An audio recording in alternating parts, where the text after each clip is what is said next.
Mahigit 600,000 piso. Ito po ang halaga ng problema na ating susubukang bigyan tugon ngayong araw dito po sa Malasakit at Work. Ito'y para sa isang ginang sa Liloan, Cebu na humihingi ng tulong para sa operasyon ng kanyang 6 na taong gulang na anak. Ang kanilang kwento, ating pong panoorin.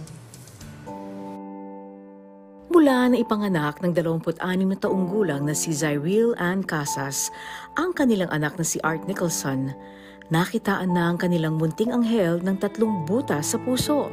Kwento ni Zyril sa ating programa, ang sakit ni Art ay lumabas na isailalim siya sa isang newborn screening. Ayon sa doktor, para makumpirma ang sakit ng kanyang anak, ay kailangan muna siyang isailalim sa 2D echo. Nang makita ng doktor ang resulta ng lab test ng bata, ay dito na sinabi sa kanila na mayroong 3 butas sa puso ang kanilang anak. Ayon sa doktor, kailangang obserbahan ang bata sa loob ng 5 taon. Kailangan din umano ng regular na check-up ni Art.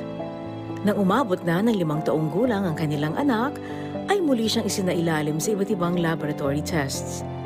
Ayon sa doktor, nagsara na ang 2 butas sa puso ng kanilang anak, pero ang 1 butas ay kailangan nang operahan. Agad naman silang inirefer ng doktor sa Philippine Heart Center para doon na ipagpatuloy ang gamutan ng kanilang anak.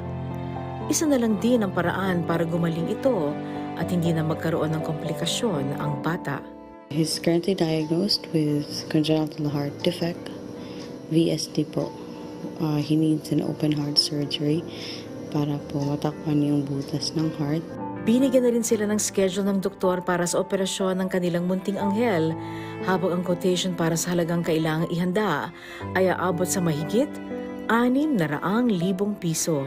Scheduled po kami for open heart surgery this coming December 19, 2023. Kung saan po magkakahalaga ng 600,000 yung kabuuang halaga for the surgery. And currently, we only have 200. Subalit ang malaki nilang problema sa ngayon ay paano nila mapupunan ang halaga na kanilang kakailanganin. Ang tangi lamang kasing pinagkakakitaan ng kanyang mister ay ang pagtatrabaho bilang isang merchandiser sa isang grocery store sa kanilang lugar. Kaya naman nananawagan siya ng tulong sa Malasakit at Work para sa operasyon ng kanilang anak. This will happen in the Philippine Heart Center po. Sana po matulungan niyo po kami. Para po tugunan ang problemang yan, makausap natin ngayon sa linya ng telepono si Ms. Angel May Barbadillo mula po sa tanggapan ni Senator Christopher Lawrence Bongo. Magandang hapon, Ms. Angel May. Magandang hapon po, ma'am, sa lahat ng ating taga-subaybay at taga-panood po sa Malasakit at Work. Alright, ano po ang pwede nating maibigay na tulong? Tulong po galing kay Senator Bongo para po sa anak ni Zyril.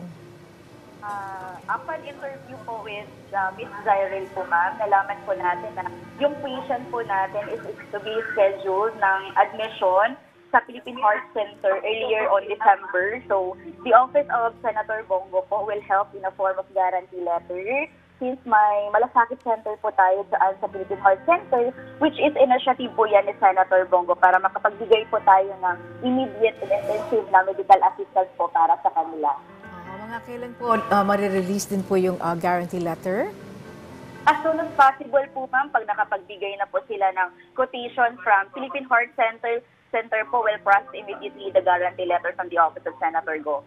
Okay, so ngayon pa lamang po, maraming salamat na Ms. Angel May Barbadillo, gayon din kay Senator Christopher Lawrence Bongo. Magandang hapon po sa inyo. Thank you po, ma'am. Ayan po, mga kaibigan, si Ms. Angel May Barbadillo mula sa tanggapan ni Senator Bongo. At sa mga nais pa rin pong dumulog sa ating programa, maaari po kayong magpadala ng mensahe sa ating official Facebook page, PTV Malasakit at Work. Maaari kayong mag-email sa amin sa ptvmalasakit@work@gmail.com. Muli, ang tunay na malasakit ay laging at work.